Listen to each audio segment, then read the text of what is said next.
Shall we begin? ठीक है, ठीक. So hello everyone, my name is Harish Manikpuri and welcome to Nalanda classes. तो आज हम लोग डेमो रिकॉर्ड कर रहे हैं. जो हमारा टॉपिक है मॉडल वर्ब्स. ठीक है, ये आपके वर्ग 2 के लिए, वर्ग 1 के लिए, वर्ग 3 के लिए, तीनों के लिए क्या करेगा, ये काम करेगा. ठीक है, तो देखते हैं. सो नंबर 1, सबसे पहले हम लोग देखते हैं कि भाई what is modal verb. Modal verb, ठीक है, कि मॉडल वर्ब है क्या, ये सबसे पहले हम लोग टॉपिक देखते हैं. ठीक है, see what is modal verb. तो मॉडल वर्ब किसको बोलते हैं. ठीक है, तो देखो होता क्या है कि ये हम लोग क्या कर रहे हैं, ये हम लोग ये प्लैनेट, ये हमारा अर्थ है ना. इस प्लैनेट में हम लोग रहते हैं. अब इस प्लैनेट में रहते हैं तो क्या कर रहे हैं, लगातार रोटेट किए जा रहा है. ये लगातार रोटेट कर रहा है, रोटेट कर रहा है, रोटेट कर रहा है. Is it clear. अब ये लगातार रोटेट कर रहे थे, इससे क्या है हमारे, हमने जो ये हम लोग अर्थ में रहते हैं और अर्थ क्या कर रहे हैं, लगातार रोटेट किए जा रहा है, किए जा रहा है, किए जा रहा है. ठीक है, तो हम लोग क्या करते हैं, इसी अर्थ में रहते हैं और ये मूव कर रहा है. तो उसके बाद हमने क्या किया, डायमेंशन बनाया. तो डायमेंशन क्या है, तो एक आपका है अभी. अभी का जो टाइम है उसको हम लोग प्रेजेंट का डायमेंशन बोलेंगे, है ना. थोड़ा बहुत भी साइंस पढ़े होंगे तो उसमें 4 डायमेंशन आप तो पढ़े ही हैं. कोई भी ऑब्जेक्ट होता है उसके बाद 3 डायमेंशन होते हैं, प्रेजेंट, पास्ट और फ्यूचर. तो जो अर्थ है वो घूमते घूमते क्या किया, अभी तक यहां पहुंचा है. तो अभी के डायमेंशन को क्या बोलेंगे हम लोग, प्रेजेंट बोलेंगे, है ना. और एक सेकंड पहले के डायमेंशन को क्या बोलेंगे हम लोग, पास्ट बोलेंगे. और अभी मूव किया नहीं है, मूव करना बाकी है. तो आने वाले जो भविष्य है उसके फ्यूचर के डायमेंशन क्या बोलेंगे. ठीक है, आने वाले जो टाइम है उसका डायमेंशन क्या बोलेंगे, फ्यूचर. Is it clear.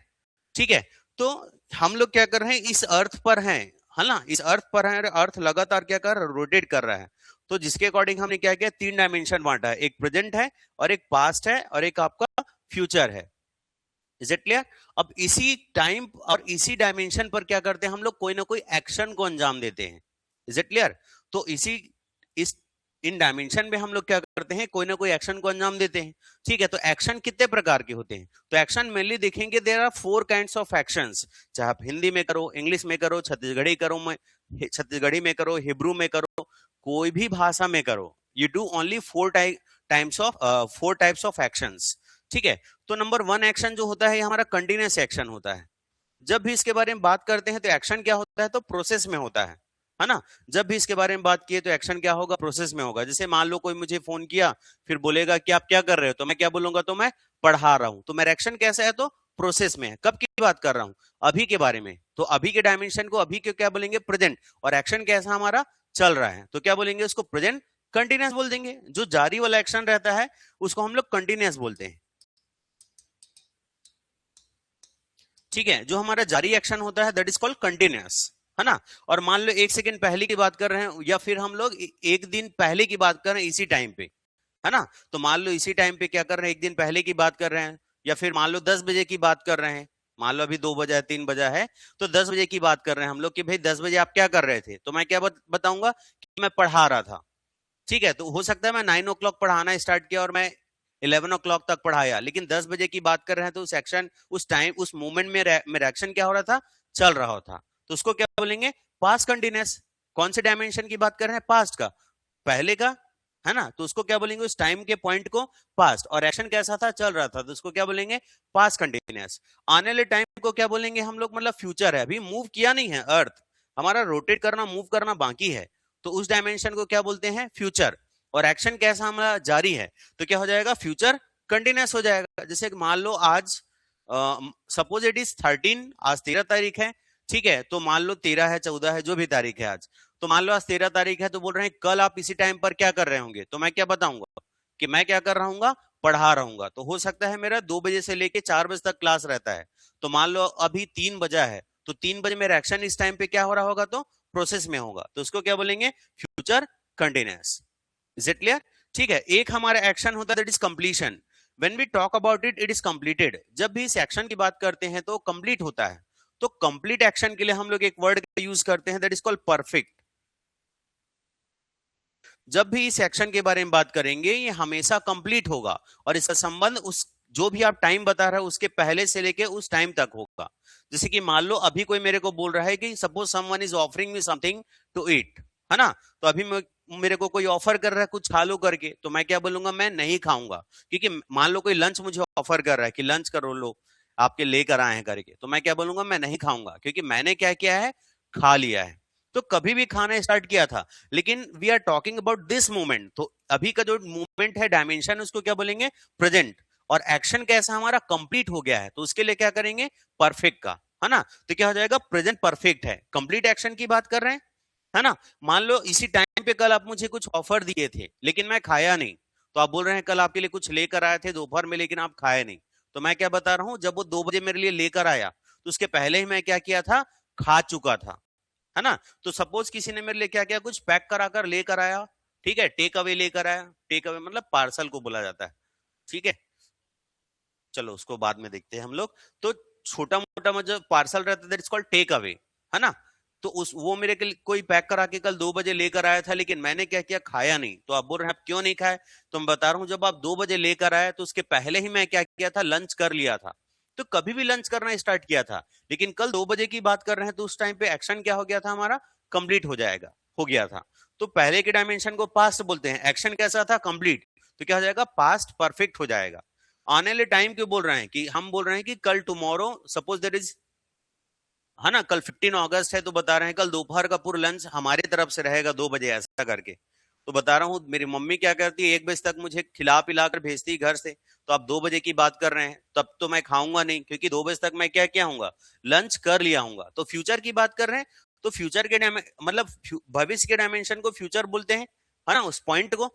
और उसके बाद फिर एक्शन क्या हो गया होगा, उस समय तक कंप्लीट हो गया होगा, तो फ्यूचर परफेक्ट हो गया, है ना। तो एक एक्शन हमारा हुआ जो कंटिन्यूअस है, एक एक्शन है जो हमारा क्या है, कंप्लीट है। एक एक्शन है, जब इसके बारे में बात करेंगे कुछ हद तक कंप्लीट रहेगा, लेकिन फिर भी एक्शन क्या होगा, जारी होगा। इसमें दोनों के एट्रीब्यूट्स हैं, है ना। एक तो परफेक्ट भी है, मतलब कुछ हद तक जब इसके बारे में बात करें तब तक ये कंप्लीट है ना। लेकिन उसके बावजूद एक्शन क्या है, जारी है, तो उसके लिए क्या हो जाएगा, परफेक्ट कंटिन्यूअस। तो इसमें दोनों के गुण हैं, तो क्या कहलाएगा, परफेक्ट कंटिन्यूअस, ठीक है। तो इसमें दोनों के गुण हैं, परफेक्ट भी है और कंटिन्यूअस है, मतलब पार्सल कंप्लीशन को बता रहे हैं और एक्शन प्रोसेस में है उसको भी बता रहे हैं, है ना। तो जैसे कि suppose someone is calling me and saying that, कब से फोन कर रहे हैं, ले देकर अभी उठाए हो आप, सपोज इट इज 2:30 नाउ, तो मान लो अभी 2:30 बज गया है ना। तो मेरे को कोई बोल रहे हैं कि कैसे 2:30 बज गया, अभी 2 बजे से कॉल कर रहे हैं, ले देकर अभी आप फोन उठा रहे हो 2:30 बजे, तो मैं क्या बोलूंगा, कि मैं क्या कर रहा हूं, पढ़ा रहा हूं, मैं 2 बजे से पढ़ा रहा हूं। तो सपोज 2 बजे से 3 बजे तक मेरे को पढ़ाना है ना। और अभी क्या हुआ है, आधा घंटा, suppose I started teaching eight 2 o'clock and now it is 2:30, और अभी क्या हुआ है, 2:30 बजा हुआ है। तो इतना कंप्लीट हो गया मेरा एक्शन, लेकिन क्या मेरा एक्शन क्या इतना कंप्लीट हो गया, लेकिन क्या पूरा कंप्लीट हुआ है क्या, नहीं। So I am talking about the parcel completion. तो पार्सल कंप्लीशन के लिए किसका यूज करते हैं हम लोग, परफेक्ट का। और एक्शन फिर भी जारी रहता है, उसके लिए किसका यूज करते हैं, तो कंटिन्यूअस। ये 3 बजे तक चलेगा, मान लो एक्शन हमारा, है ना। तो इसमें दोनों के गुण हैं, तो दोनों एक्शन इसमें इन्वॉल्व है, एक परफेक्ट भी एक्शन इन्वॉल्व है और कंटिन्यूअस भी एक्शन इन्वॉल्व है। कौन से टाइम की बात कर रहे हैं, अभी के। तो अभी के डायमेंशन को क्या बोलेंगे, प्रेजेंट, है ना। और एक्शन कैसा हमारा, कुछ हद तक कंप्लीट है लेकिन फिर भी जारी है, तो present perfect continuous. Is it clear. और मान लो कल इसी टाइम पे किसी ने मुझे फोन किया था, लेकिन मैं उठाया नहीं, और 2:30 बजे उठाया। तो सपोज आपको ही मैंने फोन किया था, तो 2:30 बजे आप, मैं फोन उठाया, तो बोल रहे हैं कल आपको 2 बजे से फोन लगा रहे थे, और ले दे के आप 2:30 बजे क्या के उठाए। तो मैं क्या बोलूंगा, मैं 2 बजे से 3 बजे तक पढ़ा रहा था। जब आप मुझे 2:30 बजे कॉल किए ना, तो उस समय क्या कर रहा था, पढ़ा रहा था, आधे घंटे से पढ़ा रहा था, या फिर 2 बजे से पढ़ा रहा था। तो 2 बजे से पढ़ाना स्टार्ट किया, तो 2:30 बजे तक मेरा आधा काम कंप्लीट हो गया था, लेकिन फिर भी मैं क्या कर रहा था, पढ़ा रहा था। उसी बीच क्या हुआ, आपका कॉल आया। Is it clear. तो पास्ट के डायमेंशन, तो जो टाइम चले गया उसके डायमेंशन को क्या बोलेंगे, तो पास्ट। और एक्शन कैसा हमारा, कुछ हद तक कंप्लीट है फिर भी जारी है, तो past perfect continuous. Is it clear, ठीक है। Now the next one is future की बात कर रहे हैं। तो सपोज आपको बोल रहे हैं कि हम आपको 2:30 बजे कल कॉल करेंगे, ठीक है। तो आप कॉल पिक कर लेना। तो मैं बोल रहा हूं कि कल मुझे 2:30 बजे कॉल मत करना, क्योंकि हो सकता है मेरा रिकॉर्डिंग या फिर मेरा क्लास वगैरह है ना। तो जब आप 2:30 बजे कॉल करोगे, तो मैं क्या करूंगा, मैं आधे घंटे से पढ़ा रहूंगा, या फिर 2 बजे से पढ़ा रहूंगा। So I will start teaching from 2:30 from 2 o'clock, and that will be continue until 3 o'clock, है ना। तो मैं कब से पढ़ाना चालू करूंगा, तो 2 बजे चालू करूंगा, उसके बाद फिर मेरा एक्शन कब तक, 3 बजे तक चल रहा होगा। तो 2:30 बजे आप कॉल करोगे, क्या होगा, आधा काम कंप्लीट हो गया होगा, लेकिन फिर भी एक्शन क्या होगा, जारी होगा। तो फ्यूचर परफेक्ट कंटिन्यूअस एक्शन है ना। तो 3 प्रकार के हमने एक्शन, ये प्लैनेट के अंदर रहते हैं हम लोग, और उसके बाद फिर क्या कर रहे हैं, प्लैनेट लगातार रोटेट कर रहा है, तो 3 डायमेंशन हमने बांटा है इसमें। एक प्रेजेंट है, डायमेंशन मतलब पॉइंट ऑफ टाइम, टाइम को बता रहे हैं, समय को बता रहे हैं, है ना। तो एक प्रेजेंट का टाइम है, एक पास्ट का टाइम है, और एक फ्यूचर का टाइम है। अगर आप साइंस पढ़े होंगे तो जिस वस्तु के बारे में बात करते हैं, जिस ऑब्जेक्ट के बारे में बात करते हैं, उसको भी एक डायमेंशन माना जाता है। तो एक साधारण सा इंसान है, वो 4 डायमेंशन के बारे में उसको पता है ना। तो देखो 3 डायमेंशन है, प्रेजेंट, पास्ट और फ्यूचर। मतलब प्रेजेंट का टाइम है, पास्ट का टाइम है, और आने वाले भविष्य का टाइम है, फ्यूचर का टाइम है। इसमें 4 प्रकार के एक्शन को अंजाम देखते हैं। एक एक्शन होता है जो कि जारी होता है, एक एक्शन होता है जो कि कंप्लीट होता है, एक एक्शन होता है जो कुछ हद तक कंप्लीट रहता है लेकिन फिर भी जारी होता है, और एक एक्शन वैसा होता है जो जो तीनों नहीं होता। ना तो वो कंटिन्यूअस होगा, ना ही वो परफेक्ट होगा, ना ही वो परफेक्ट कंटिन्यूअस होगा। जब वो तीनों नहीं होगा तो उस कंडीशन में that action is called indefinite. तो इस एक्शन को हम लोग इनडेफिनिट बोलते हैं, है ना। इनडेफिनिट मतलब when we talk about the habit और बिहेवियर, किसी की आदत वगैरह को बताते हैं, स्टेट को बताते हैं, किसी अवस्था वगैरह को बताते हैं, कोई बिहेवियर वगैरह को बताते हैं, है ना। तो उस कंडीशन में हैबिट वगैरह को बताते हैं, तब उस कंडीशन में लोग इनडेफिनिट का यूज करते हैं। ठीक है। जैसे कि मैं बता रहा हूं कि आई ईट समोसा, कि मैं समोसा खाता हूं, तो कभी भी मैं खाता हूं, ठीक है, कभी भी खाते रहता हूं। मान लो मैं समोसा खाता हूं करके बता रहा हूं, क्या एट द मोमेंट खा रहा हूं, क्या नहीं खा रहा हूं, क्या मैं खा लिया हूं, क्या अभी थोड़ी देर पहले नहीं खाया हूं, क्या कुछ हद तक कंप्लीट हो गया है, क्या फिर भी जारी है, क्या। तो तीनों एक्शन नहीं है, ये हैबिट को बता रहा है मेरा, कि आई ईट समोसा एट द वीकेंड, कि मैं वीकेंड पर क्या करता हूं, समोसा खाता हूं। जैसे मैं कल समोसा खाया था, है ना, तो आई ईट समोसा यस्टरडे, है ना। और मैं आने वाले टाइम पर समोसा खाऊंगा, मैं से I will eat samosa on 15 अगस्त, कि मैं 15 अगस्त को क्या करूंगा, समोसा खाऊंगा विथ बूंदी। तो बूंदी के साथ क्या करूंगा, मैं समोसा खाऊंगा। तो ये इनडेफिनिट एक्शन है जो स्टेट को बताता है, हैबिट को बताता है। तो उसको बताने के लिए हम लोग क्या करते हैं, इनडेफिनिट टेंस का यूज करते हैं। Is it clear? So keep in mind everyone, there are only 4 kinds of actions in a language. कोई भी भाषा उठा लो, उसमें 4 ही प्रकार के एक्शन होते हैं एक साधारण सा जीवन में। बाकी तो और भी डायमेंशन वगैरह है ना, लेकिन एक्शन हमारे 4 प्रकार के होते हैं। एक कंटिन्यूअस, एक इनडेफिनिट, एक कंटिन्यूअस, एक perfect continuous, and the last one is indefinite. और ये चारों को बताने के लिए, चारों को बनाने के लिए हमको जरूरत पड़ता है वर्ब का, है ना। ये चारों को बनाने के लिए हमको किसकी जरूरत पड़ेगी, वर्ब का। तो इतने देर से हम लोग आप सोच रहे होंगे कि मॉडल वर्ब तो टॉपिक दिए हैं, लेकिन ये सब क्या पढ़ाना चालू कर दिए। तो एक्चुअली इसका जड़ यहाँ छुपा हुआ है, इस कारण इसको बताना जरूरी था। डायरेक्ट मॉडल वर्ब पढ़ाता तो समझ नहीं आता, है ना। तो ये चारों एक्शन को बताने के लिए हमको किसकी जरूरत पड़ेगी, वर्ब की जरूरत पड़ेगी। और वर्ब भी बहुत प्रकार के होते हैं, ठीक है। मेन वर्ब होते हैं, हेल्पिंग वर्ब होते हैं। मेन वर्ब में बहुत सारी कैटेगरी है ना। मेन वर्ब में आपका होता है ट्रांजिटिव वर्ब होता है, इन ट्रांजिटिव वर्ब होता है, डाई ट्रांजिटिव वर्ब होता है, मोनो ट्रांजिटिव वर्ब होता है, लिंक वर्ब होता है, स्टेट वर्ब होता है, क्लेफ्ट वर्ब होता है ना, कॉम्प्लेक्स वर्ब होता है, ठीक है, कॉजेटिव वर्ब होता है, एम्प्टी वर्ब होते हैं। There are many kinds of main verbs. तो मेन वर्ब की बहुत सारी कैटेगरी। हेल्पिंग वर्ब में देखेंगे तो हेल्पिंग वर्ब में उतना कैटेगरी नहीं, लेकिन फिर भी मतलब लिमिटेड कैटेगरी है जिससे आप हमेशा, आप मतलब हम लोग परिचित हैं जिसको, है ना। तो हेल्पिंग वर्ब में देखेंगे तो देखो, इन एक्शन को बनाने के लिए हमको वर्ब की जरूरत पड़ती है। So verb is divided into 2 parts. तो वर्ब को 2 भागों में हम लोग ने बांटा है। एक आपका हेल्पिंग वर्ब होता है और एक आपका मेन वर्ब होता है ना। तो एक आपका होता है helping verb, and now the next one is main verb, ठीक है। एक आपका होता है मेन वर्ब, तो एक आपका हेल्पिंग वर्ब होगा, एक आपका मेन वर्ब होगा।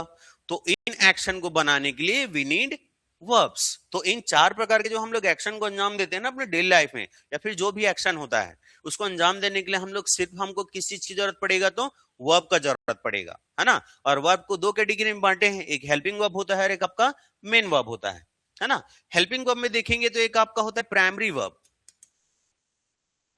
प्राइमरी वर्ब, हेल्पिंग वर्ब में बहुत सारी कैटेगरीज हैं, है ना। तो हेल्पिंग वर्ब में आपका क्या होता है, प्राइमरी वर्ब होता है। प्राइमरी वर्ब किसको बोलते हैं, सो दीज आर ठीक है, चलो मैं थोड़ा डिटेल से बताता हूं इसको। ठीक, helping verb, helping verbs. So what is helping verb? तो हेल्पिंग वर्ब होता क्या है? ये हमारे क्या करते हैं, these help us to create actions. तो चार प्रकार के जो हमने एक्शन देखा ना, ये प्लैनेट घूम रहा है, अब इसमें तीन डायमेंशन है, प्रेजेंट, पास्ट, फ्यूचर। अब ये तीन प्रकार के डायमेंशन है, इसमें चार प्रकार के एक्शन करते हो, continuous, perfect, perfect continuous and the indefinite. तो ये चार प्रकार के एक्शन को अंजाम देने के लिए आपको किसकी जरूरत पड़ेगी? वर्ब का जरूरत पड़ता है, मेन वर्ब और हेल्पिंग वर्ब। तो हेल्पिंग वर्ब वे वर्ब होते हैं जो मेन वर्ब को सपोर्ट करते हैं टू क्रिएट दीज एक्शंस। तो ऐसे एक्शन को क्रिएट करने के लिए आपको जो मेन वर्ब को सपोर्ट करे, है ना, उसको हेल्पिंग बोलते हैं। किसी व्यक्ति को मददगार क्यों बोलते हैं? तो किसी व्यक्ति को मददगार इसलिए बोलते हैं क्योंकि वो मदद करता है। किसी व्यक्ति को बुद्धिमान कब बोलेंगे? जब वो बुद्धिमान ही होगा उसके अंदर में। किसी व्यक्ति को हम लोग बेवकूफ कब बोलेंगे? जब उसके अंदर बेवकूफी वाली हरकतें भरा होगा, इस वजह से बोलेंगे। किसी व्यक्ति को क्या बोलेंगे हम लोग? किसी व्यक्ति को हम लोग समझदार क्यों बोलेंगे? क्योंकि उसके अंदर समझदारी होगा। उसी प्रकार से हम लोग वर्ब को मददगार क्यों बोल रहे हैं? हेल्पिंग बोल सकते हैं। You can also call it supporting, you can also call it auxiliary. आप चाहें तो इसको और भी बहुत सारे नाम है, उस सभी नाम से जान सकते हो, है ना। तो ऑक्सिलरी वर्ब बोलते हैं, या फिर हेल्पिंग वर्ब बोल सकते हैं, या फिर सपोर्टिंग वर्ब बोल सकते हैं। बहुत आसान सा वर्ब है, हेल्पिंग वर्ब ज्यादा प्रचलित है ऑक्सिलरी की तुलना में, है ना। तो हेल्पिंग वर्ब क्या करेगा? मेन वर्ब को सपोर्ट करता है, जो कि क्या करेगा? चार प्रकार के एक्शन को बनाने में मदद करेगा। तो हेल्पिंग वर्ब में भी कैटेगरी है। तो नंबर 1 जो कैटेगरी है हमारा, this is called primary verb, primary verb, है ना। प्राइमरी हेल्पिंग वर्ब बोल सकते हैं, और we can call it primary verb, है ना, प्राइमरी वर्ब बोलते हैं। So what is primary verb? तो प्राइमरी वर्ब किसको बोलते हैं? तो ठीक है, जैसे कि हमने लिखा, so why it is use, क्यों इसको यूज करते हैं? So to state fact, to state fact, state fact. तो फैक्ट को बताने के लिए हम लोग इसका किसका यूज करते हैं? तो प्राइमरी वर्ब का यूज किया जाता है ना। जैसे कि हमने लिखा, कौन कौन से वर्ब लिखते हैं? Suppose we are writing do, does and did, and after that we write have, has and had. And now the next one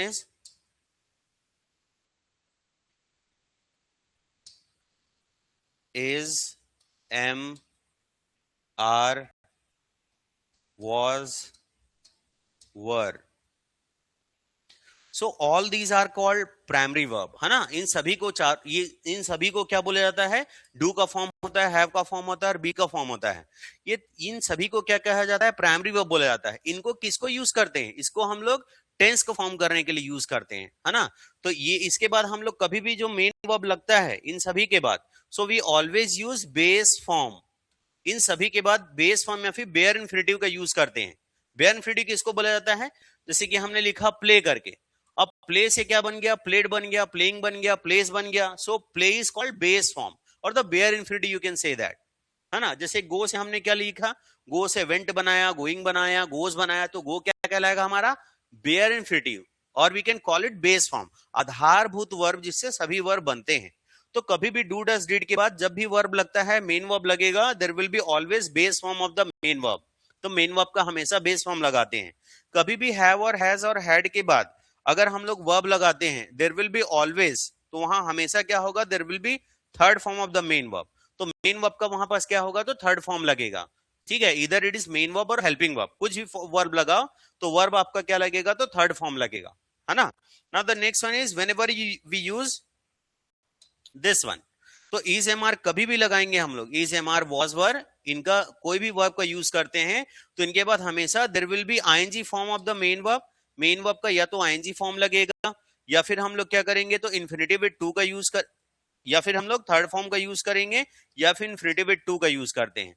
कभी भी इसका यूज करते हैं, so keep in mind there will be ING form, या तो verb का ING form लगाएंगे, या फिर थर्ड फॉर्म लगाएंगे, या फिर इन्फिनिटिव विद टू का यूज करेंगे। जब भी इनके बाद अगर वर्ब लगेगा तो, जैसे कि मैंने बोला कि आई एम कॉल्ड, मुझे कॉल किया जाता है, ठीक है। और I am calling, I am called by my parents बोल रहा हूं, और आई एम कॉलिंग मतलब मैं कॉल कर रहा हूं, और आई एम टू कॉल, मैं कॉल करने वाला हूं, या फिर मैं कॉल करने को हूं, है ना।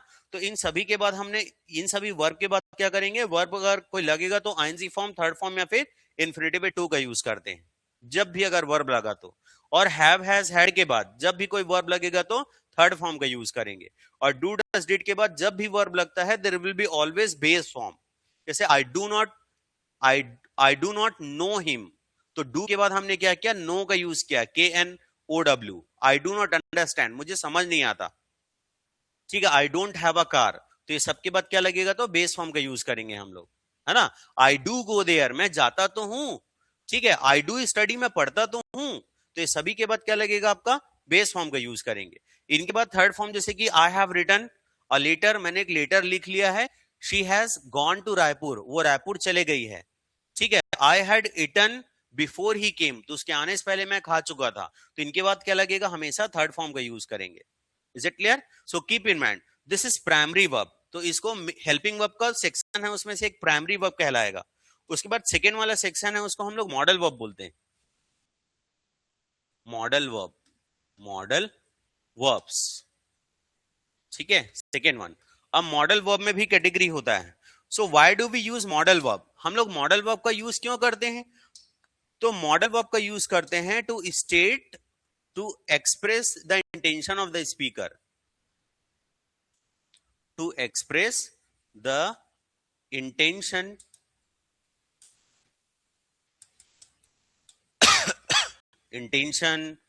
mood,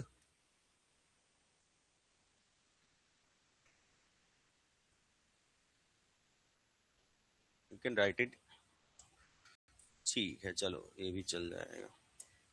intention and mood of the speaker, and mood of the speaker, of the speaker, कि अगर कोई वक्ता है, जो भी व्यक्ति बोल रहा है मॉडल वर्ब का यूज करके, है ना, कोई भी जो स्पीकर है वो मॉडल वर्ब का अगर यूज करके क्या कर रहा है, कोई बोल रहा है, तो किस इरादे से बोल रहा है, किस मनोदशा से बोल रहा है, तो उसको दर्शाने के लिए हम लोग किसका यूज करते हैं, तो मॉडल वर्ब का यूज करते हैं। Is it clear? और मॉडल वर्ब में भी आपका कैटेगरी होता है, ठीक है, उसको भी देखते हैं हम लोग। जैसे कि आजकल जैसे एग्जाम में आने लगे कि which of the following is a semi modal verb, इनमें से कौन सा सेमी मॉडल वर्ब है, ठीक है, इनमें से कौन सा आपका मॉडल फ्रेज है, इनमें से कौन सा आपका प्योर मॉडल है, ऐसे करके भी आजकल प्रश्न आते हैं हमारे एग्जाम में, ठीक है। तो मॉडल वर्ब का हम लोग कब यूज करते हैं, to express the intention of the speaker, intention और मूड ऑफ द स्पीकर, किसी भी जो वक्ता है और मॉडल वर्ब का यूज करके बोल रहा है, तो ऐसा क्यों बोल रहा है, किस इरादे से बोल रहा है, किस मनोदशा से बोल रहा है, तो उसको समझने के लिए हम लोग किसका यूज करते हैं, तो मॉडल वर्ब का यूज करते हैं, ठीक है। अब मॉडल वर्ब में भी देखते हैं हमारे कौन कौन से होंगे, जैसे कि हम लोग का, ठीक है, मेन जो मॉडल वर्ब होता है, मेन मॉडल वर्ब्स, मेन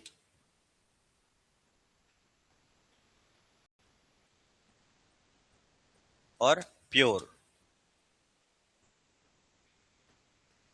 ठीक है, modal verbs, this is called main modal verb और द प्योर मॉडल वर्ब। इसको आपके इंग्लिश में बोला जाता है विच of the following is pure modal verb, इनमें से कौन सा आपका प्योर मॉडल वर्ब है।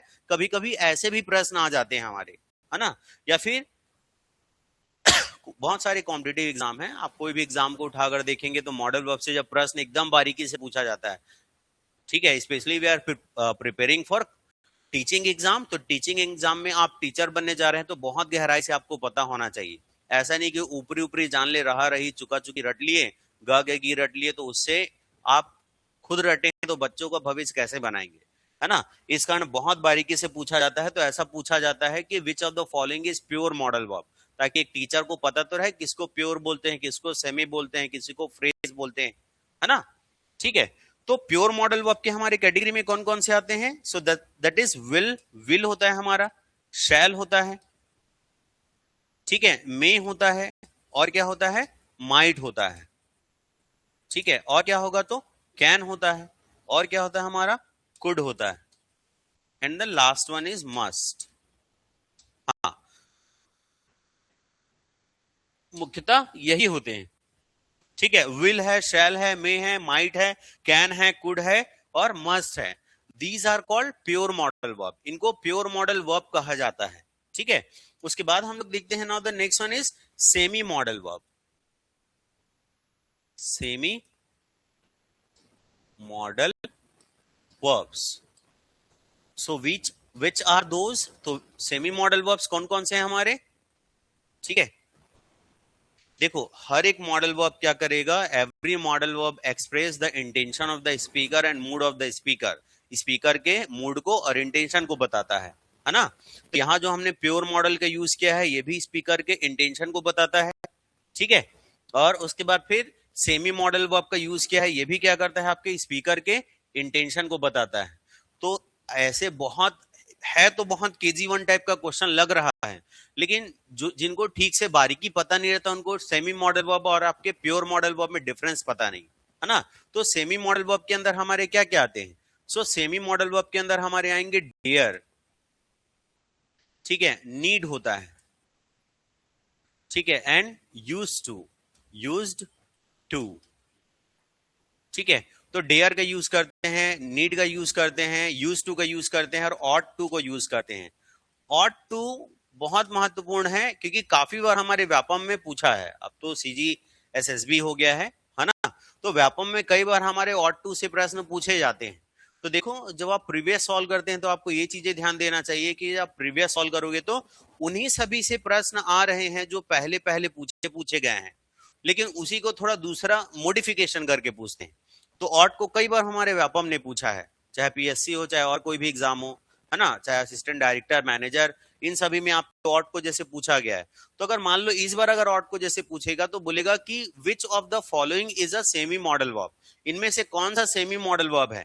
तो मान लो जैसे ऑप्शन वगैरह दिया जाए या फिर मैच द फॉलोइंग करके दे सकता है, तो नीड को लिख दिया, ऑट टू को लिख दिया, उसके बाद आपका कुड लिख दिया, शैल लिख दिया।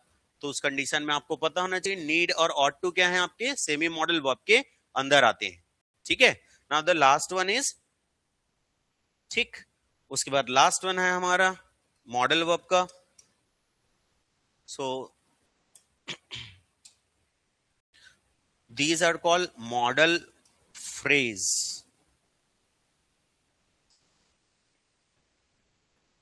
ठीक है। तो मॉडल फ्रेज को देखते हैं, ये भी मॉडल वर्ब ही हैं, ये भी सभी क्या करते हैं, स्पीकर के इंटेंशन को बताते हैं, मूड को बताते हैं, लेकिन मॉडल का समूह है। What is called phrase? Phrase किसको बोलते हैं?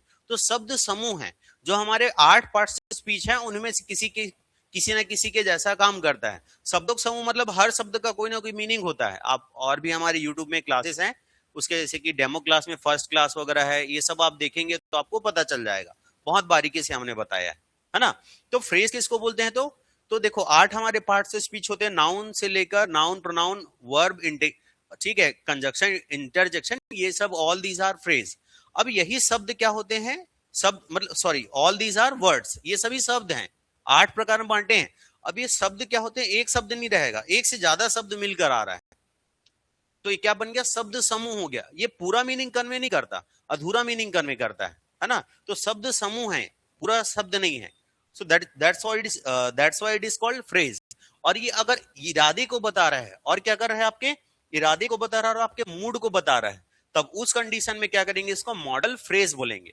अब मॉडल फ्रेज के अंदर हमारे क्या क्या आते हैं, तो जैसे कि हमने हैड बेटर हमने लिखा, हैड बेटर, ठीक है, हमने हैड बेटर लिख दिया, और क्या लिख दिया, तो वुड रादर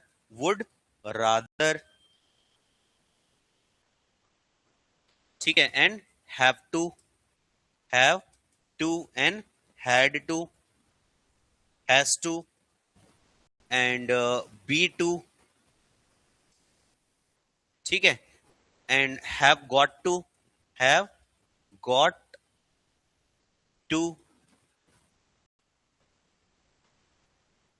और be suppose to, be supposed to, etcetera. So all these are called modal phrase, इनको हम लोग मॉडल फ्रेज बोलते हैं, है ना। इसको थोड़ा ध्यान रखेंगे, हैड बेटर है, वुड रादर है, ये सबसे आजकल प्रश्न आने लग गए हमारे एग्जाम में, है ना। बाकी में तो एसएससी वगैरह में बहुत कॉमन है, एसएससी और बाकी सभी एग्जाम वगैरह में हमारा व्यापम भी धीरे धीरे क्या कर रहा है, इन्हीं सभी को कवर कर रहा है। तो जो ये सभी चीजें एकदम कॉमन सा है, इनसे चांसेस थोड़ा कम हो जाता है, मतलब आजकल तो चाह रहे व्यापम की जो हमारा बच्चा है, जो एस्पिरेंट है, वो बहुत अच्छे से तैयार होकर आए, ना कि ऐसे मुंह उठाकर आ जाए। तो इसका क्या कर रहा है, बहुत बारीकी से पूछ रहा है। तो ये सभी क्या है आपके मॉडल फ्रेज के अंदर आते हैं। हैड बेटर है, वुड रादर है, इन सभी का हम लोग यूज करते हैं क्या करने के लिए, तो स्पीकर की इरादे को बताने के लिए। So got it everyone? So what is modal? So these are the words which express intention and mood of the speaker. तो ये वो शब्द होते हैं जो कि स्पीकर के क्या करते हैं, इरादे को बताते हैं, है ना, कि स्पीकर क्यों ऐसा बात कर रहा है। And keep in mind everyone, after the modal verb we always use base form of the main verb. कभी भी मेन वर्ब हो चाहे हेल्पिंग वर्ब हो, बेस फॉर्म समझ नहीं आता, we can write it bare infinitive. तो कभी भी हम लोग क्या करते हैं, हम लोग कभी भी कोई भी मॉडल वर्ब होगा उसके बाद चाहे आप हेल्पिंग वर्ब लगाओ चाहे मेन वर्ब लगाओ, कोई भी वर्ब लगेगा तो हमेशा क्या करते हैं हम लोग, बेयर इन्फिनिटिव का यूज करते हैं या फिर बेस फॉर्म का यूज करते हैं। बेस फॉर्म जैसे कि अभी मैंने बताया और दो चार एग्जांपल के थ्रू बता सकता हूं। जैसे कि हमने लिखा जैसे हमने रीड करके लिखा, READ रीड है, ठीक है। और जैसे कि हमने क्या किया, तो टेक करके लिखा है। अब टेक से क्या बनता है, तो टेक से टुक बनता है, टेकन बनता है, टेकिंग बनता है, टेक्स बनता है। तो टेक क्या कहलाएगा आपका, बेयर इन्फिनिटिव कहलाएगा, मतलब बिना टू का लगा हुआ है इन्फिनिटिव, है ना। या फिर इसको बेस फॉर्म बोलो, आधारभूत वर्ब जिससे सभी वर्ब बनते हैं, that is called base form of the verb, है ना। रीड से रेड बना, रीडिंग बना, रीड्स बना, है ना। तो ये रीड क्या कहलाएगा आपका, बेस फॉर्म कहलाएगा, है ना। और जैसे कि हम लोग देख सकते हैं इसे बाई, BU बाय, बाई बोलते हैं, बाय बोलो, है ना। तो इसे बाई करके हमने लिखा BU बाय। अब उसके बाद क्या हो जाएगा, बाई बॉट, बॉट हो जाएगा, बाइंग हो जाएगा, बाइस हो जाएगा, है ना। तो बाई क्या कहलाएगा आपका, बेस फॉर्म कहलाएगा, फिर बेयर इन्फिनिटिव। तो ध्यान रखेंगे, after the modal verb we always use bare infinitive और the base form of the main verb. तो मान लो रीजनिंग और असर्शन के क्वेश्चन में हमारे एग्जाम में प्रश्न आते हैं, तो अगर ऐसा क्वेश्चन आता है कि मान लो रीजन ऐसा देता है या फिर असर्शन ऐसा देता है कि भाई हर एक मॉडल वर्ब के साथ मान लो ऐसा लिख दिया कि I will help you lock the door, मैं आपको I will help you lock the door, है ना, कि मैं आपको मदद करूंगा भाई दरवाजे को बंद करने के लिए। तो उसके बाद ये आपका एक सेंटेंस दिया है ना, उसका रीजन दिया है कि after the modal verb we always use base form. तो जैसे विल मॉडल वर्ब है और मॉडल वर्ब के बाद हमेशा क्या करते हैं हम लोग, बेस फॉर्म लगाते हैं या फिर बेयर इन्फिनिटिव यूज करते हैं। तो आपका इस रीजनिंग असर्शन और रीजन के क्वेश्चन में आएगा तो इन सभी स्टेटमेंट को आप ध्यान रखेंगे, आप ये फंडामेंटल चीजों को समझेंगे तभी आपको समझ आएगा, है ना। उसके बाद हमारे एग्जाम में आता है कि which of the following is semi modal verb. So ये सभी सेमी मॉडल के अंदर आते हैं, आपका डेयर है, नीड है, यूज्ड है और ऑट टू है। उसके बाद प्योर मॉडल कौन कौन से हैं, तो ये सभी प्योर मॉडल के अंदर आएंगे। उसके बाद बोले जाएगा इनमें से मॉडल फ्रेज कौन सा है, तो ये सभी मॉडल फ्रेज होते हैं, है ना। मॉडल फ्रेज में दो चार और हैं, हमने स्किप कर दिया, जगह नहीं था, तो बाकी सब हमने लिखा है ना। तो ध्यान रखेंगे। चलो अब इसका थोड़ा यूज देखते हैं हम लोग कि पूरे इंग्लिश लैंग्वेज में कुछ कुछ मॉडल वर्ब का देखते हैं, सभी का नहीं, कुछ कुछ मॉडल वर्ब का देखते हैं, इसका यूज क्या क्या है। ठीक, अब देखो, तो चार प्रकार के हमको एक्शन बनाने के लिए पूरे इंग्लिश लैंग्वेज में कितने सारे, मैं कोशिश करूंगा कि आज के ही क्लास में क्या करें हम लोग, पूरे मॉडल वर्ब के हर एक सेक्शन को कवर करने की कोशिश करेंगे। इधर it is continuous, perfect, perfect continuous और इनडेफिनिट। ये चारों प्रकार के एक्शन को क्या करेंगे हम लोग, कंप्लीट करने की कोशिश करेंगे। पहले हम लोग कंटिन्यूअस देखते हैं कि पूरे इंग्लिश लैंग्वेज में हम लोग कंटिन्यूअस के मॉडल को कैसे बनाएंगे।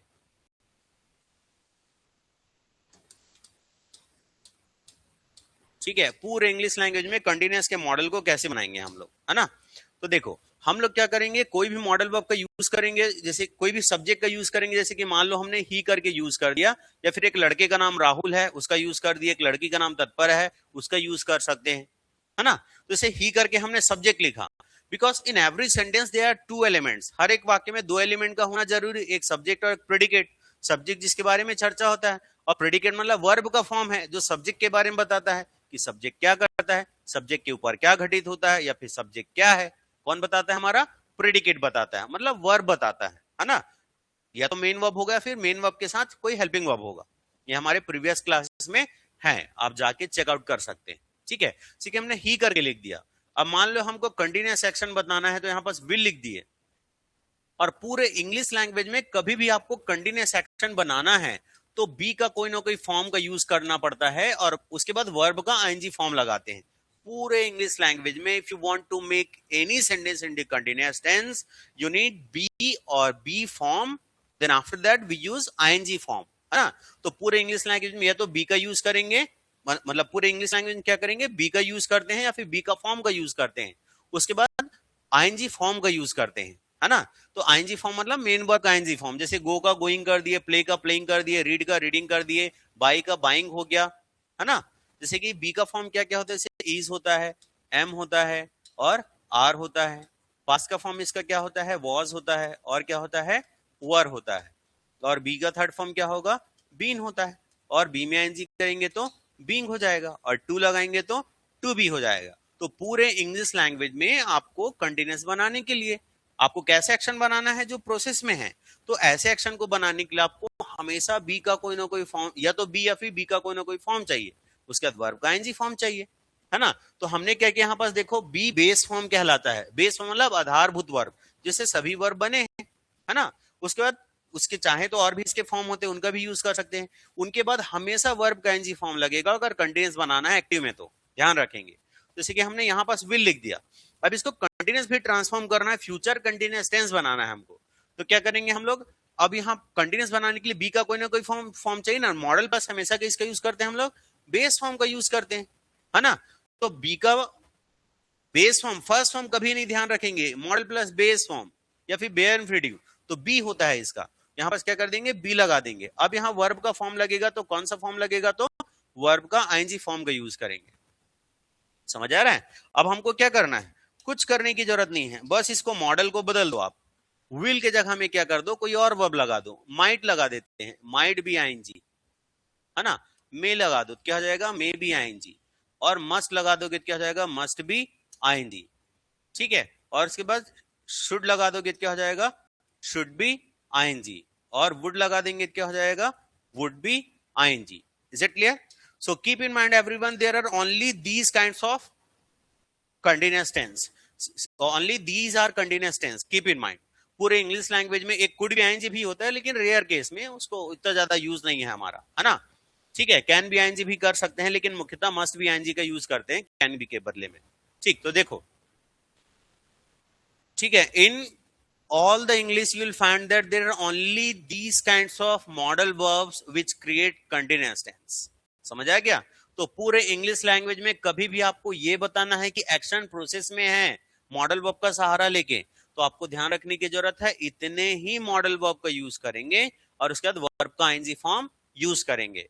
और भी मॉडल वर्ब होते हैं लेकिन सभी का यूज नहीं किया जाता, मुख्यतः इन्हीं ही का यूज किया जाता है ना। तो विल बी आईएनजी मतलब ये क्या है आपका, विल के बाद हमने क्या किया, मॉडल वर्ब है तो इसका बेस फॉर्म लगा है बी, अब इसको कंटीन्यूअस बनाना है ना। जैसे कि मान लो एक हम लोग वर्ब का यूज कर रहे हैं वर्क, या फिर हम लोग एक वर्ब का यूज कर रहे हैं स्लिप करके, SLEEP, स्लिप। अब स्लिप में आईएनजी फॉर्म लगा देंगे क्या हो जाएगा, स्लिपिंग। वर्क में आईएनजी फॉर्म लगा देंगे क्या हो जाएगा, वर्किंग हो जाएगा, है ना।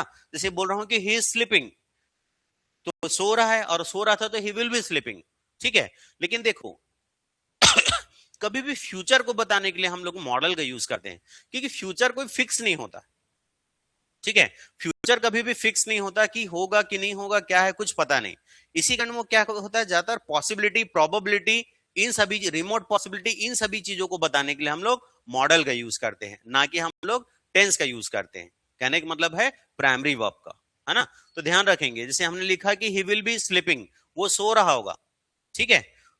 ही विल बी स्लीपिंग, वो सो रहा होगा, जिसे बता रहे हैं कि मान लो 7 बजे हमको राहुल से मिलने के लिए जाना है ना। मान लो आज शाम को 7 बजे हमको राहुल से मिलने के लिए जाना है, ठीक है। तो बता रहा हूं वो क्या करता है कि ड्यूटी करने जाता है 4 बजे, सुबह 4 बजे से लेके उसका क्या रहता है, या फिर सुबह 4 बजे से लेके उसका 1 बजे तक, सुबह 4 बजे से लेके हो सकता है 4 बजे तक क्या करता है, 4-5 बजे तक क्या करता है, कहीं ड्यूटी करता है। उसके बाद आता है तो क्या करता है, खाना खा के तुरंत सो जाता है वो, ऐसा कुछ है।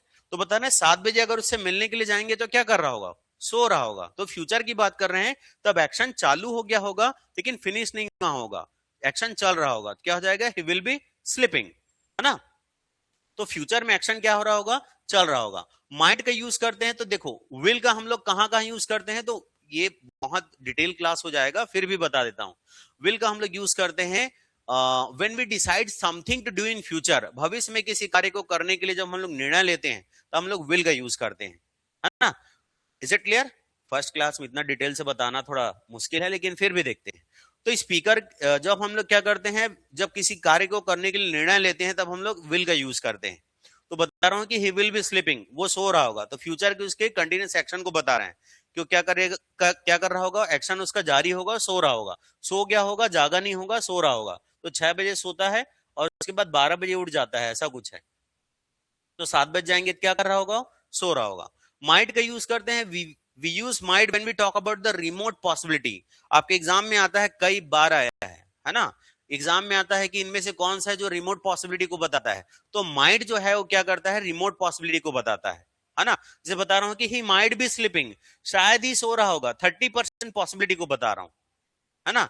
ही माइट बी स्लीपिंग, शायद ही सो रहा होगा, मतलब चांसेस बहुत कम है सोने के उसके, ठीक है।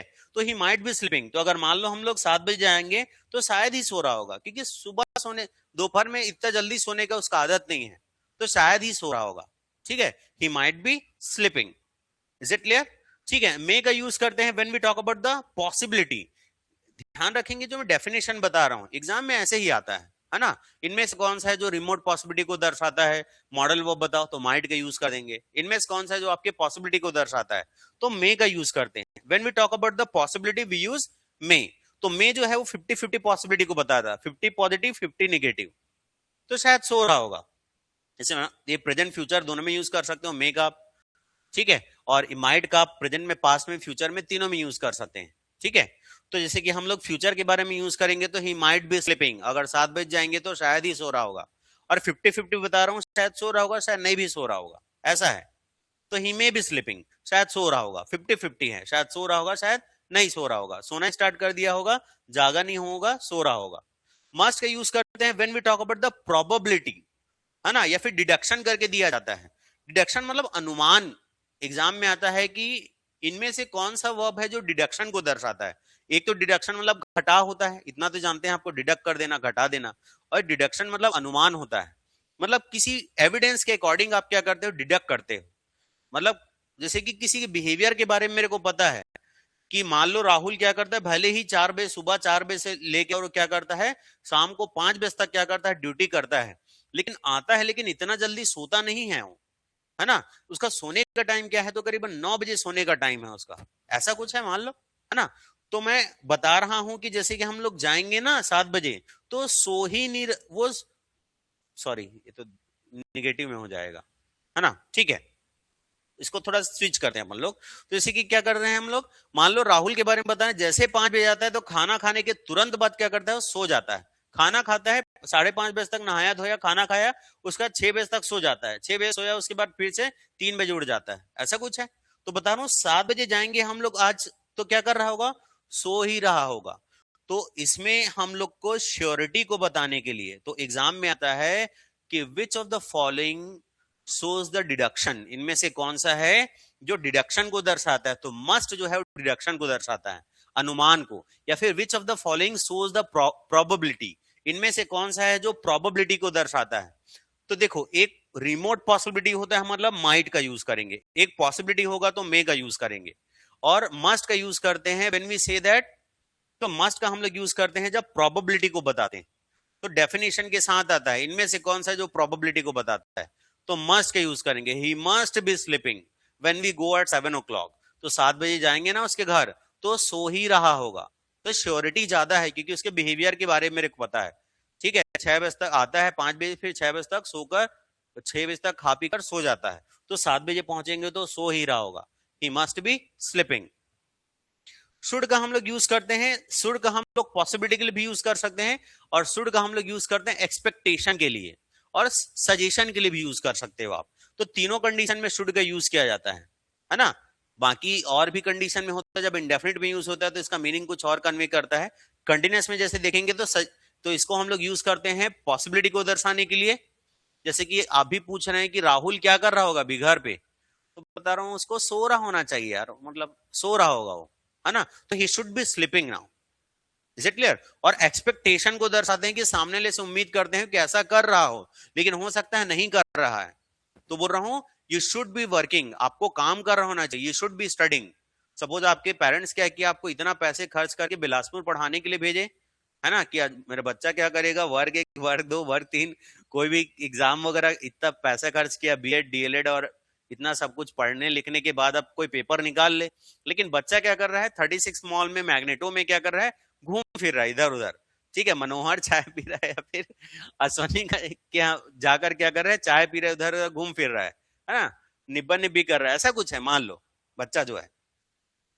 तो उस कंडीशन में देख लिए कि वो पढ़ लिख नहीं रहा है, तो उसको देखकर हम लोग बोल रहे हैं कि ही शुड बी स्टडिंग, उसे पढ़ रहा होना चाहिए। तो एक्सपेक्टेशन को बता रहे हैं कि उसको पढ़ना चालू कर देना चाहिए और खत्म नहीं किया जाना चाहिए, मतलब पढ़ रहा होना चाहिए, he should be studying. Is it clear? Now the next one is would. We use would when we talk about the unreal condition. तो अनरियल कंडीशन को यूज करते हैं, अनरियल कंडीशन को बताने के लिए हम लोग वुड का यूज करते हैं, ठीक है, कि ही वुड बी स्लीपिंग, वो सो रहा होता, लेकिन अभी आप क्या किए, उसको उठाकर लेकर आ गए, वरना भी क्या कर रहा था, सो रहा होता। मान लो राहुल के सभी दोस्त क्या किए, दिल्ली में पढ़ने के लिए चले गए, फिर राहुल के जितने भी दोस्त हैं, राहुल तत्परक जितने भी दोस्त हैं, बिलासपुर पढ़ने के लिए आ गए, है ना। और मान लो एक मुकेश करके लड़का है, मान लो suppose there is a boy name Mukesh, है ना, एक मुकेश करके लड़का है जो कि क्या कर रहा है, अपने गांव पे ही है, अभी पढ़ लिख नहीं रहा है, ठीक है, कोचिंग वगैरह नहीं कर रहा है, सेल्फ स्टडी कर रहा है। तो बता रहे हैं अगर उसके पेरेंट्स मान जाते बेचारे के, मुकेश के, ठीक है, मान लो हो सकता है फाइनेंशियल इशू वगैरह था तो आया नहीं बिलासपुर, तो अगर उसके पेरेंट्स अभी मान गए होते ना, तो जैसे राहुल और तत्परा क्या कर रहे हैं बिलासपुर में, वर्ग 1 वर्ग 2 वर्ग 3 की तैयारी कर रहे हैं, कोई भी एक का कर रहे हैं, है ना। तो बता रहे हैं राहुल भी क्या कर रहा था, अभी तैयारी कर रहा होता, he would be preparing for teachership exam. तो टीचरशिप एग्जाम की क्या कर रहा होता, तैयारी कर रहा होता, करना चालू कर दिया होता, खत्म नहीं किया होता, कर रहा होता। क्या कर रहा है, क्या नहीं कर रहा है, तो बता रहा हूं कर रहा होता। Got it everyone? So these are continuous action. अगर इसको हम लोग निगेटिव बनाएंगे तो यहां बस वुड के बाद क्या कर दो, नॉट लगा दो, तो आई, तो यहां विल के बाद, माइट के बाद, ठीक है, ये सभी के बाद क्या कर दो, आप नॉट लगा दोगे तो क्या हो जाएगा, आपका निगेटिव हो जाएगा। Is it clear? अगर इसको इंट्रोगेटिव बनाना है तो इंट्रोगेटिव बनाने के लिए आपको ऐसा यूज करना पड़ेगा, एक्यूरेट इंग्लिश में, do you think, correct English में इस पैटर्न में हम लोग इसको बनाएंगे, do you think he will be. देखो जब आप इंडियन ऑथर की बात नहीं कर रहा हूं, when you read the foreign author, Cambridge वगैरह का बुक पढ़ेंगे, ऑक्सफोर्ड का बुक पढ़ेंगे, तो इस पैटर्न में भी आपको क्वेश्चन नजर आएंगे। मेनली जो पॉसिबिलिटी, प्रोबेबिलिटी, इन सभी को बताते हैं, उसको इस पैटर्न में बनाया जाता है। मॉडल वगैरह को हम लोग क्वेश्चन वगैरह इस पैटर्न में बनाते हैं मुख्य रूप से। चाहे तो ऐसा भी बना सकते हैं, will he be studying, might he be studying, may he be studying, ऐसा चाहे तो कर सकते हैं, लेकिन मुख्य रूप से इस पैटर्न में उसको क्या करते हैं हम लोग, इंट्रोगेटिव बनाते हैं। अब यहाँ जहां जहां विल लगा है आपका, वहां वहां क्या कर दो, कोई और मॉडल वर्ब यूज कर दो। Do you think he will be studying, क्या वो पढ़ रहा होगा। Do you think he might be studying, क्या वो शायद ही पढ़ रहा होगा। Do you think he should be studying, क्या उसे पढ़ रहा होना चाहिए। Do you think he would be studying, क्या वो पढ़ रहा होता, है ना। ये ऐसे आपके इंट्रोगेटिव बन जाएंगे। अगर निगेटिव बनाना है तो कुछ करने की जरूरत नहीं, you just put there don't you think, उसको मत बदलना, अर्थ कन्वर्ट हो जाएगा। एक एरर आता है हमारे एग्जाम में, तो ऐसा आता है कि इनमें कौन सा सेंटेंस सही है, तो don't you think he will be studying, और एक आपका दिया गया होगा do you think he will not be studying. तो ये वाला सेंटेंस सही है, इधर नॉट नहीं करेंगे, वो पॉजिटिव का पॉजिटिव रहेगा, ये वाला सेक्शन आपका निगेटिव होता है। तो don't you think he will be studying, क्योंकि आपका जो थिंक का हमने यूज किया है, दिस इज स्टेटिव वर्ब, ये आपका स्टेटिव वर्ब है। तो स्टेटिव वर्ब है तो स्टेट ऑफ माइंड को बता रहा है, तो इसी पोर्शन को पॉजिटिव करेंगे, इसी पोर्शन को नेगेटिव करेंगे, उस सेक्शन को हमेशा पॉजिटिव में रहेगा। तो एक एरर अगर ऐसा आता है आपके एग्जाम में तो ध्यान रखेंगे, दिस इज ऑलवेज पॉजिटिव, ये हमेशा पॉजिटिव होता है। तो don't you think he will be studying, तो क्या वो नहीं पढ़ रहा होगा क्या। Don't you think he would be studying, क्या वो नहीं पढ़ रहा होता। ये सभी इंट्रोगेटिव बनेंगे। तो पूरे इंग्लिश लैंग्वेज में कंटिन्यूअस बनते हैं, तो ऐसे ही कंटिन्यूअस बनते हैं, ध्यान रखेंगे, है ना। Now let's look at the perfect everyone. किसी भी वाक्य को परफेक्ट बनाने के लिए आपको किसकी जरूरत पड़ेगी, किसी भी वाक्य को परफेक्ट बनाने के लिए आपको जरूरत पड़ेगा, ठीक, पहले देखते हैं परफेक्ट होता क्या है। सो ये प्लैनेट तो घूम रहा है ना, इतना जानते हैं, 3 dimension, present, past, future, continuous action, complete action, complete और जारी एक्शन और इनडेफिनिट एक्शन, 4 प्रकार के एक्शन है। ऐसा पढ़ो कि दोबारा आपको कभी पढ़ने की जरूरत ही ना पड़े, है ना। तो देखो, अब ये वाले एक्शन को बनाने के लिए हमको किसकी जरूरत पड़ेगा, तो हैव का कोई ना कोई फॉर्म चाहिए हमको, हैव या फिर हैव का कोई ना कोई फॉर्म चाहिए। After that we use third form of the main verb, इधर इट इज मेन वर्ब और हेल्पिंग वर्ब, जो भी वर्ब लगा हुआ। तो उसके बाद हमेशा हैव का कोई ना कोई फॉर्म लगाना पड़ेगा, उसके बाद थर्ड फॉर्म लगाते हैं, तब जाके किसी वाक्य को क्या करते हैं हम लोग, परफेक्ट करते हैं। तो हैव का बेस फॉर्म हैव होता है, और क्या हो जाएगा, हैज होता है, सेकेंड फॉर्म इसका हैड हो जाएगा, ठीक है। थर्ड फॉर्म भी हैड होगा, और हैव में एनजी करेंगे तो क्या हो जाएगा, हैविंग हो जाएगा, ठीक है। और टू करेंगे तो टू हैव हो जाएगा, ठीक है। और हैव का सिंगुलर वर्ब क्या होता है, तो हैज होता है। इधर हम चाहें तो लिख सकते हैं हैज, ठीक। तो ध्यान रखेंगे बेस फॉर्म आपका हैव होता है। पूरे इंग्लिश लैंग्वेज में अगर कोई भी वाक्य है उसको आपको परफेक्ट बनाना है, तो आपको ऐसा बताना है कि एक्शन कंप्लीट हो गया है, तो आपको हैव का कोई ना कोई वर्ब, हैव का कोई ना कोई फॉर्म का यूज करना पड़ेगा, या तो हैव या फिर हैव का कोई ना कोई फॉर्म, उसके बाद वर्ब का थर्ड फॉर्म लगाना पड़ेगा। तो पूरे इंग्लिश लैंग्वेज में जितने भी परफेक्ट होते हैं सभी इसी से बनेंगे, ठीक है। तो इसके अलावा और कोई भी नहीं है जिससे आप बनाएंगे, तो इसी से ही पूरे परफेक्ट बनेंगे। Is it clear. Have base form होता है और हैव से ही सभी फॉर्म बने हुए हैं, ठीक है। तो देखते हैं पूरे इंग्लिश लैंग्वेज में परफेक्ट बनाना हम लोग सीखते हैं कैसे बनता है पूरे मॉडल वर्ब का परफेक्ट ना। तो जैसे कि हमने लिखा कि he will have, then we use third form of the main verb. अब विल के जगह जहां जहां विल लगा है वहां वहां आप क्या लगा दो, तो विल के जगह में हम लोग क्या कर देंगे, माइट लगा देंगे, और क्या करेंगे, मे लगाएंगे, और मस्ट, और कैन, और कुड, ठीक है। और क्या करेंगे हम लोग, शुड लगा सकते हैं, और वुड लगाएंगे, और ought to, OUGST, ought to, और ही है तो नीड्स टू कर देते हैं, नीड्स टू, और डेयर है तो डेयर्स टू, डेयर्स टू, और ज्यादा है तो वुड रादर हैव, ऐसा भी यूज कर सकते हैं हम लोग, है ना। तो पूरे इंग्लिश लैंग्वेज में कोई भी वाक्य को आपको परफेक्ट बनाने के लिए आपको इसी पैटर्न का यूज करना पड़ेगा पूरे इंग्लिश लैंग्वेज में, ठीक है। जैसे कि विल का हम लोग यूज करते हैं व्हेन वी, तो ये सभी परफेक्ट हैं आपके, है ना। तो फ्यूचर परफेक्ट का इसके साथ विल से हमेशा प्रश्न आता है हमारे एग्जाम में, बोलता है इनमें से कौन सा जो फ्यूचर के टाइम को रिप्रेजेंट करता है। जैसे कि ऐसा दिया होगा कि आई, जैसे ऐसा दिया होगा कि भाई आई ब्लैंक हैव, जैसे कि मान लो एक एग्जांपल दिया है,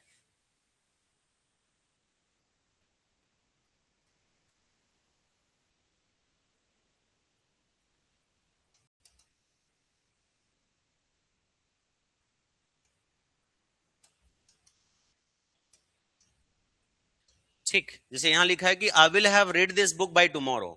तो ऐसा करके मान लो आपके एग्जांपल देता है, उसके बाद बोलता है यहाँ पास हैज लगेगा, क्या I have read this book, I had read this book, I will have read this book. अब थोड़ा बुद्धि लगाने की जरूरत है। When we talk about the completion in future, भविष्य के जब हम लोग क्या करते हैं कंप्लीशन को बताने के लिए हम लोग विल हैव का यूज करते हैं, है ना, ना कि हैज का यूज करेंगे, हैव का यूज करेंगे, ना ही हैड का यूज करेंगे।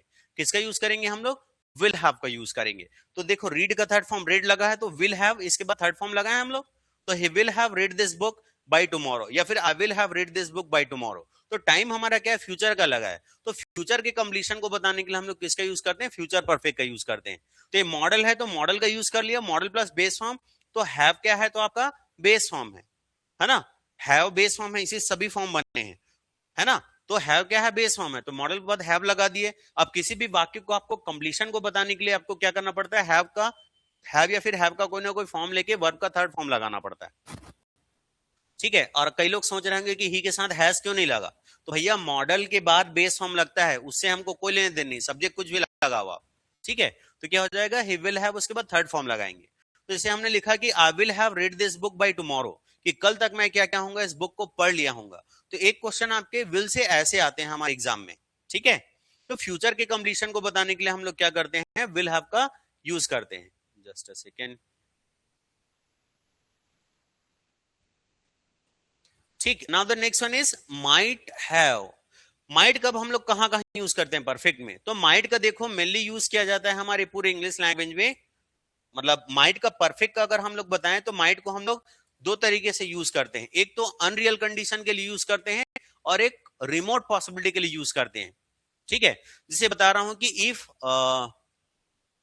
जैसे बता रहा हूं unless you had pulled him, अगर आप उसको नहीं खींचे होते, ही माइट हैव डाइड, तो he might have died, die का थर्ड फॉर्म क्या होगा? डाइड। तो डाइड का, तो यहां माइट को हम लोग किसके लिए यूज कर रहे हैं? तो मान लो इनमें से कौन सा है, विच of the following can which of the following can can be used in place of would, इनमें से कौन सा है जो आपका वुड के जगह में हम लोग यूज कर सकते हैं, है ना? तो मान लो ऐसा वुड की जगह में रिप्लेस करने के लिए मान लो विल दे दिया जाएगा, माइट दे दिया जाएगा, डेयर दे दिया जाएगा, ठीक है, और आपके हो सकता है कि मस्ट का यूज कर दे और कुछ कर दे। तो आपको ध्यान रखने की जरूरत है कि अनरियल कंडीशन को बताने के लिए हम लोग वुड का भी यूज करते हैं और माइट का भी यूज करते हैं। ठीक है, थोड़ा सा डिफरेंस है, वरना क्या करते हैं, दोनों का हम लोग यूज करते हैं, माइट का भी, इसका भी यूज करते हैं, इसका भी यूज करते हैं। जैसे बता रहा हूं कि unless you had pulled him, अगर आप उसको नहीं खींचे होते, ही माइट हैव डाइड, तो मर गया होता, क्या मरा है, क्या नहीं मरा है। तो अनरियल कंडीशन को बता रहे हैं, तो अनरियल कंडीशन को बताने के लिए हम लोग किसका यूज करते हैं? तो माइट का। ठीक है, तो इनमें से कौन सा है जिसको हम लोग यूज कर सकते हैं पास सब्जेक्टिव मूड को बताने के लिए, या फिर आपका क्लोज कंडीशन को बताने के लिए। कंडीशनल सेंटेंस में एक आपका ओपन कंडीशन होता है, एक सेमी क्लोज कंडीशन होता है, क्लोज कंडीशन होता है, एक आपका सब टाइप होता है ओपन कंडीशन का, है ना, और एक मिक्स कंडीशन होता है। तो क्लोज कंडीशन बताने के लिए हम लोग माइट का यूज करते हैं, कुड का यूज करते हैं, ठीक है, और वुड का यूज करते हैं। तो उनमें जैसे कि मान लो अगर बोला जाएगा कि वुड को कौन रिप्लेस कर सकता है, तो माइट रिप्लेस कर सकता है। अगर मान लो आपको ऑप्शन में ऐसा दे दिया जाए कि unless you had pulled him he may have died करके, तो गलत है, क्या लगेगा वहां पास? माइट, क्योंकि अनरियल कंडीशन कौन बताता है? माइट बताता है। ठीक है, तो अनरियल के लिए माइट के यूज किए, और माइट को हम लोग एक कंडीशन में और यूज करते हैं when we talk about the remote possibility. Remote possibility के जैसे बता रहा हूं कि आप बोल रहे हैं कि I can't find my cell phone, मुझे मेरा सेल फोन मिल नहीं रहा है, तो बता रहा हूं you might have left at the restaurant, तो हम लोग अभी रेस्टोरेंट गए थे, बुक शॉप गए थे, और कुछ कुछ जगह गए थे, तो बता रहे हैं रेस्टोरेंट में बहुत देर तक बैठे थे, तो शायद आप वहीं तो नहीं भूल गए हो, मतलब आप वहीं भूल गए होगे, तो चांसेस है कि वहां भूल गए होगे आप। ठीक है, you might have left at the restaurant. तो रिमोट पॉसिबिलिटी को बताने के लिए भी माइट का यूज करते हैं। मे का कब यूज करते हैं? When we talk about the 50% possibility, अभी जैसे मैंने बताया, ठीक है, कि he must have return, sorry he may have return, शायद लिख लिया होगा, तो 50-50 शायद लिखा होगा, शायद नहीं लिखा होगा। He may have come from Raipur, शायद वो रायपुर से आ गया होगा। तो अगर मान लो ऐसा आएगा कि इनमें से कौन सा है जो आपके पॉसिबिलिटी को बताता है, तो मे हैव का यूज करेंगे।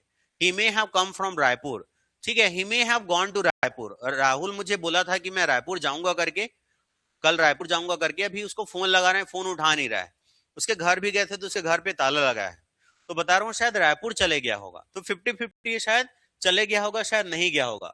He may have gone to Raipur. ठीक है, now the next one is must. तो मस्ट का हम लोग यूज करते हैं, जैसे अभी हमने पढ़ा कि मस्ट का हम लोग यूज करते हैं when we talk about the probability और डिडक्शन। तो प्रोबेबिलिटी को बताने के लिए, डिडक्शन को बताने के लिए हम लोग मस्ट का यूज करते हैं। Keep in mind in positive we use must and in negative we use can't. तो निगेटिव में हम लोग कांट का यूज करते हैं, ना कि मस्ट का। जैसे कि ही मस्ट, जैसे बता रहा हूं कि he must have gone to Raipur, वो रायपुर चले ही गया होगा। You must have eaten my chocolate, आप ही मेरे चॉकलेट को खाए होगे। ठीक है, तो सपोज मैं घर पे, मान लो घर का छोटा बच्चा हूं, अब उसके बाद मैंने चॉकलेट को छुपा दिया था, और मेरे बड़े भैया हैं एक, ठीक है, एक प्रकाश करके मेरे बड़े भैया हैं। अब बड़े भैया क्या किए हैं, तो मैं, अब मेरे चॉकलेट मेरे को नजर नहीं आ रहा है, फ्रिज में देख रहा हूं तो मैं, ठीक है, अब चॉकलेट मेरा नजर नहीं आ रहा है। अब मुझे मालूम है कि मेरे चीजों को कोई नहीं छूता मेरे भैया के अलावा।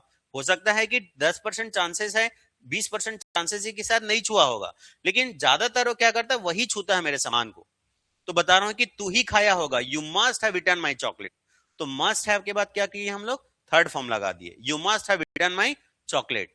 और निगेटिव में मस्ट का यूज नहीं करते, निगेटिव में कैनॉट का यूज करते हैं, ऐसे भी एग्जाम में आता है, तो ध्यान रखेंगे। निगेटिव में जब बताते हैं तो निगेटिव अब 80% हो जाएगा कि ऐसा किया ही नहीं होगा।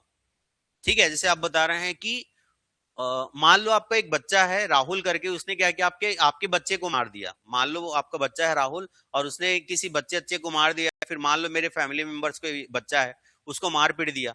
तो बोल रहा हूँ कि कैसे आप इसको, आपका बच्चा देखो मेरे बच्चे को मार दिया करके मैं, हो सकता है कंप्लेन करने के लिए आया हूँ, क्या बोलते हैं मतलब बद्दी देने आए हैं, जो भी है ना। तो वो सभी कंप्लेन करने के लिए आए हैं, तो उस कंडीशन में बोल रहे हैं कि भाई देखो आपका बच्चा मेरे बच्चे को मार दिया। तो फिर आप क्या बोलोगे अपने बच्चे का पक्ष लेते हुए कि माई सन कांट हैव डन इट, मेरा बच्चा ऐसा किया ही नहीं होगा। मतलब 80% श्योर है आप कि आपका बच्चा ऐसा किया ही नहीं होगा। तो निगेटिव में हम लोग क्या करते हैं, कांट का यूज करते हैं, ठीक है, किसको, प्रोबेबिलिटी को बताने के लिए।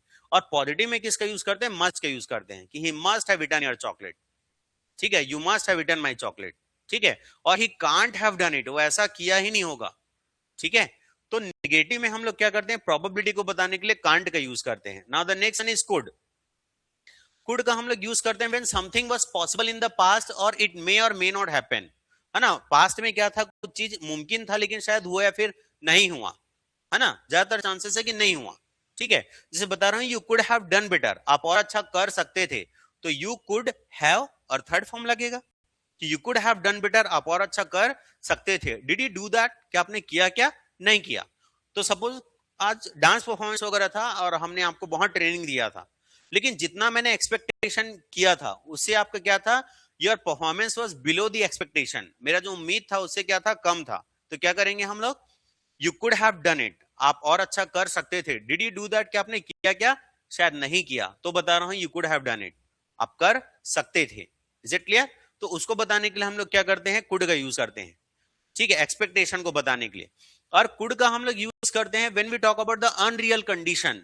अनरियल कंडीशन को भी बताने के लिए, पास्ट में अनरियल कंडीशन को बताने के लिए कुड का यूज करते हैं। कुड हैव थर्ड फॉर्म का, जैसे बोल रहा हूं कि if you had not given me anything to eat yesterday, अगर आप कल, मान लो कल मैं I was dying of hunger yesterday, कल मैं बहुत ज्यादा क्या कर रहा था, भूखे मरे जा रहा था। तो अब मैंने आपसे कुछ मांगा और आप क्या किए, मुझे खाने के लिए कुछ दिए। तो इतना भूखा था ना मैं, तो आपको बता रहा हूं कि कल अगर आप मुझे खाने नहीं दिए होते, unless you had given me anything to eat yesterday, I could have eaten you, तो मैं तुमको खा गया होता। क्या मैं आपको खाया था, क्या नहीं खाया था। तो अनरियल कंडीशन को बताने के लिए भी हम लोग कुड का यूज करते हैं, है ना। तो इसको थोड़ा ध्यान रखेंगे, I could have eaten you. Should का यूज करते हैं when we talk about the expectation. Expectation को बताने के लिए हम लोग की सामने वाले से उम्मीद करते हैं कि ऐसा उसको करना चाहिए था, ऐसा उसको करना चाहिए था लेकिन वो किया नहीं, ठीक है। तो उस कंडीशन में शुड हैव का यूज करते हैं। जैसे you should have written it, आपको लिखना चाहिए था। तो मैं आपको बोला था कि कॉपी लिख लो, आप कल सर चेक करेंगे करके, टेस्ट लेंगे, चेक करेंगे बोले हैं, लेकिन आप क्या किए, लिखने को बोला फिर भी आप लिखे नहीं, जबकि आपको क्या करना चाहिए था, लिखना चाहिए था, ठीक है। सपोज देयर वाज गैदरिंग, पूरा गैदरिंग था कल रात को, और सभी लोग क्या किए थे, पूरे जितने भी स्टूडेंट थे वो क्लास आए हुए थे, लेकिन आपको भी बुलाए थे लेकिन आप क्लास नहीं आए थे। तो बता रहा हूं कि you should have come to the class yesterday. कल एक बहुत इंपॉर्टेंट क्या था, बहुत इंपॉर्टेंट टॉपिक को डिस्कशन किए सर, और बताया कि कैसे आपको क्या करना है, डिसीजन लेना है एग्जाम हॉल में, ये सब कुछ बताया। तो बता रहे हैं you should have written, sorry you should have come to the party yesterday, या फिर you should have come to the party last night, कल रात को आपको पार्टी में आना चाहिए था। डिड यू कम, क्या आप आए थे, क्या नहीं आए थे, लेकिन आपसे उम्मीद किया जाता है कि आपको ऐसा करना चाहिए था। तो एक्सपेक्टेशन को बताने के लिए शुड का यूज करते हैं, ठीक है। Now the next one is would. We use would when we talk about the unreal condition, hypothetical condition, unreal condition को बताने के लिए वुड का यूज करते हैं। इनमें से कौन सा है जो अनरियल कंडीशन को दर्शाता है, वुड को यूज करते हैं। विल लिख दिया, ठीक है, विल लिख देगा, मे लिख देगा, कैन लिख देगा, उसके बाद वुड लिख देगा। तो वुड जो है वो अनरियल कंडीशन को दर्शाता है। हर एक मॉडल वर्ब के अलग अलग मीनिंग होते हैं, ध्यान रखना।